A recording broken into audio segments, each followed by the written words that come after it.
पंक्तियों से अपनी मूलतः मैं श्रृंगार का गीतकार हूं, 4 पंक्तियों से अपनी काव्य यात्रा की शुरुआत करना चाहता हूं। सर्वप्रथम वो मां जो मेरे और आपके हृदय में विद्यमान सदैव रहती है।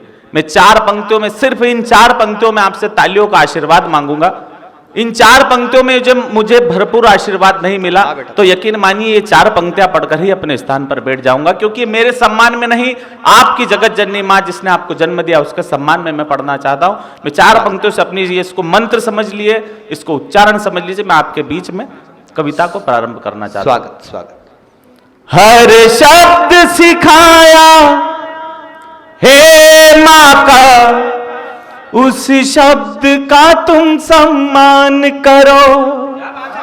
भले मिले अपमान तुम्हें, पर तुम मां का सम्मान करो। दुनिया की सारी दौलत मिलती मां के कदमों में है। मिली है तुमको मां दुनिया में, उस मां पर अभिमान करो। आभार। मैं मूलतः श्रृंगार का कवि हूं। ये पंखे बंद कर दो यार, ये बंद कर। प्रेम की उन गलियों से गुजरना चाहता हूं, और जहां मुझे लगेगा कि आप मुझे ध्यान से सुन रहे हैं, मैं अपनी गीतों की गंगा आपके बीच में रखना प्रारंभ कर दूंगा। क्योंकि इन दिनों हम नौजवान पीढ़ी के इन प्रेमियों की हालत तो ऐसी हो चुकी है कि प्यार में हम अनजान आशिक ऐसे भ्रम से निकले, कभी शिलोंग की पहाड़ियों में मिले तो कभी नीले ड्रम से निकले।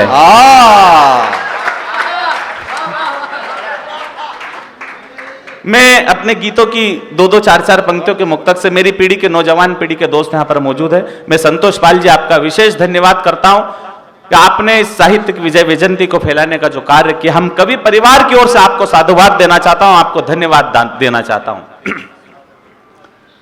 प्यार में तेरे पैरों की पायल हुआ। खूब हंसाया रोहित ने, कमलेश जी ने। अब आप एक गीत का माहौल बना लीजिए। स्वागत। प्यार में तेरे पैरों की पायल हुआ, इस कदर यार तेरा मैं कायल हुआ। वो भरेगा घर की छुअन से सुनो, वो भरेगा घर की छुअन से सुनो।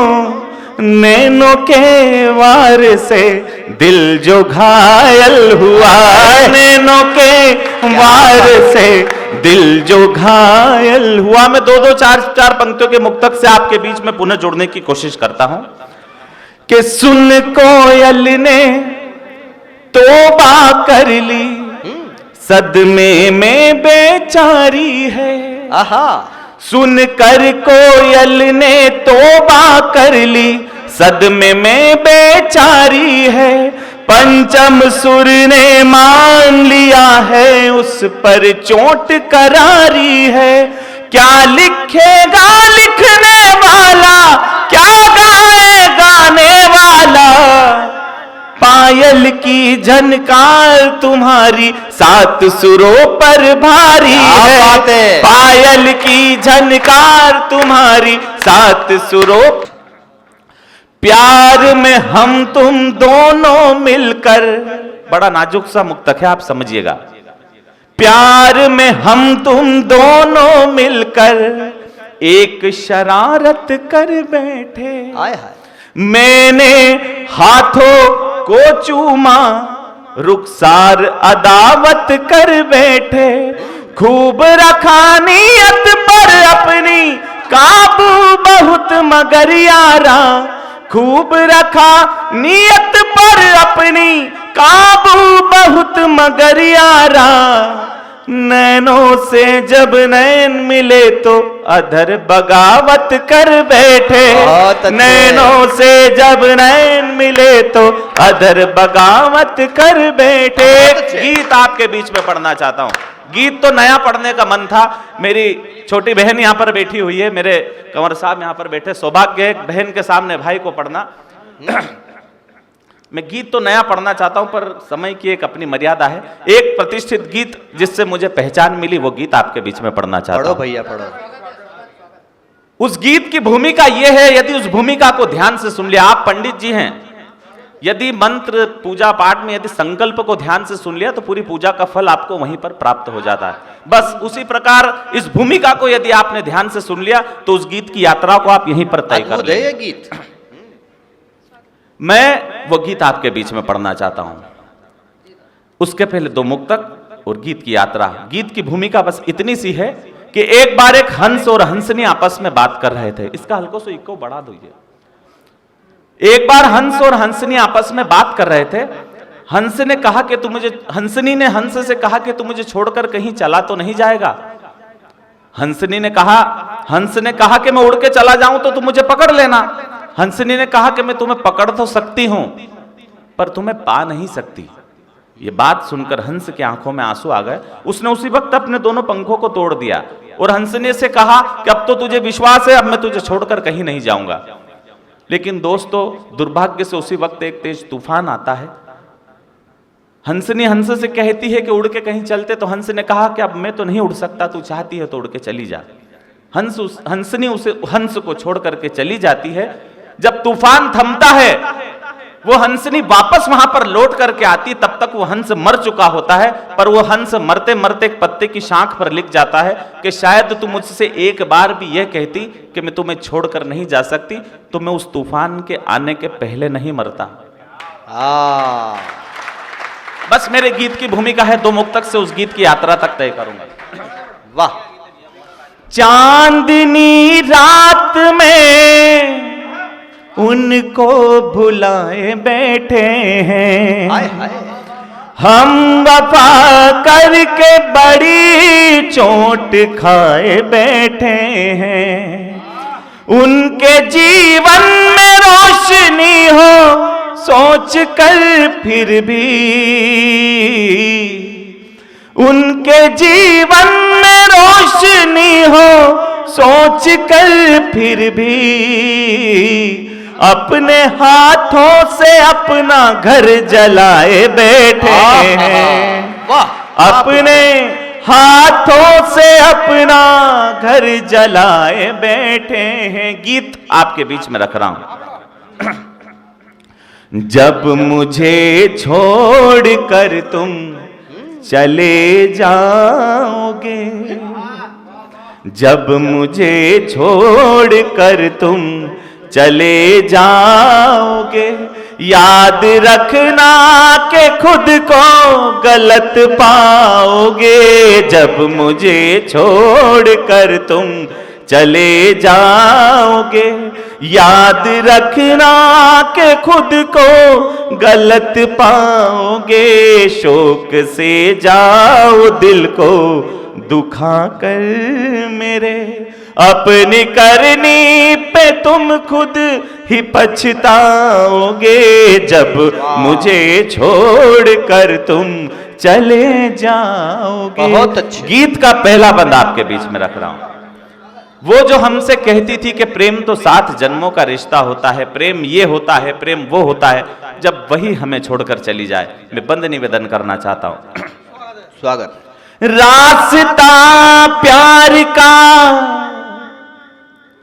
कुछ कठिन था मगर, क्या आवाज है। प्यार की राह पर क्यों संभल ना सके। सच्चे प्रेमियों का सच्चा बंध है। रास्ता प्यार का कुछ कठिन था मगर, प्यार की राह पर क्यों संभल ना सके। उम्र भर साथ देने के वादे किए, 2 कदम साथ मेरे क्यों चल ना सके। और 7 जन्मों का रिश्ता अमर प्रेम है। 7 जन्मों का रिश्ता अमर प्रेम है। बात जाकर के किसको अब समझाओगे, जब मुझे छोड़कर तुम बहुत अच्छे। चले जाओगे। इस गीत की प्राण पंक्ति आपके बीच में रखना चाहता हूं। इंदौर प्रॉपर्टी मैनेजमेंट के तमाम सदस्यों, इस पंक्तियों को आपने साथ ले जाइएगा। एक बार एक हंस का जोड़ा एक पनघट के पास में, एक हिरण का जोड़ा पनघट के पास में मरा हुआ पड़ा था। उधर से दो पनिहारी गुजर रही थी। पनिहारी ने देखा कि ना तो इन हिरण के शरीर पर कोई घाव है, ना ही कोई शिकारी खड़ा हुआ है। आखिर ये हिरण का जोड़ा मरा तो मरा कैसे? उसने एक दोहे में अपनी सखी से एक प्रश्न किया कि खड़े न दिखे पार्थी शिकारी, खड़े न दिखे पार्थी, लाग्यो दिखे ना बाण, मैं तने पूछूं सखी किस बिद तजिया प्राण। आखिर ये हिरण का जोड़ा मरा तो मरा कैसे? तो दूसरी सखी का जवाब यदि आपके दिल तक उतरे तो भरपूर तालियां आशीर्वाद मुझे मिले कि खड़ियो न दिखे पार्थी, लाग्यो दिखे ना बाण, मैं तने पूछूं सखी किस बिद तजिया प्राण। तो दूसरी सखी का जवाब था कि जल थोड़ा और नेह घड़ा। जो लोग हम नौजवान पीढ़ी को कहते हैं कि प्रेम को प्रदर्शन का विषय बना के रखा है, प्रेम प्रदर्शन का विषय नहीं होता है, प्रेम तो दर्शन का विषय होता है। और प्रेम में क्या दर्शन होता है मैं आपके बीच में रखना चाहता हूं। पहली सखी ने पूछा कि खड़ियो न दिखे पार्थी, लाग्यो दिखे ना बाण, मैं तने पूछूं सखी किस बिद तजिया प्राण। तो दूसरी सखी का जवाब था कि जल थोड़ा और नेह घना, जल थोड़ा और नेह घना, लाग्यो प्रेम को बाण, और तू पी केवता, दोनों तज दिया प्राण। वाह वाह वाह। जो लोग प्रेम को प्रदर्शन का विषय कहते हैं, मैं उनको बताना चाहता हूं प्रेम होता क्या है। बहुत अच्छे। प्रेम पूजा हवन है, अनुष्ठान है, प्रेम जीसस है अल्लाह या भगवान है, प्रेम श्रद्धा समर्पण है बलिदान है, प्रेम राधा है मीरा है घनश्याम है। और जहां सत्यभामा का धन वैभव त्याग तपस्या सब पलड़े पर धरी की धरी रह गई, तब प्रेम भारी हुआ। प्रेम पूजा हवन है, अनुष्ठान है, प्रेम जीसस है अल्लाह या भगवान है, प्रेम श्रद्धा समर्पण है बलिदान है, प्रेम राधा है मीरा है घनश्याम है। और मुझे विदा करना कि प्रेम में एक पत्ता भी भारी पड़ा, हाय हाय हाय हाय, प्रेम में एक पत्ता भी भारी पड़ा, पत्ता तुलसी का तुम भी क्या बन पाओगे जब मुझे छोड़कर तुम चले जाओ।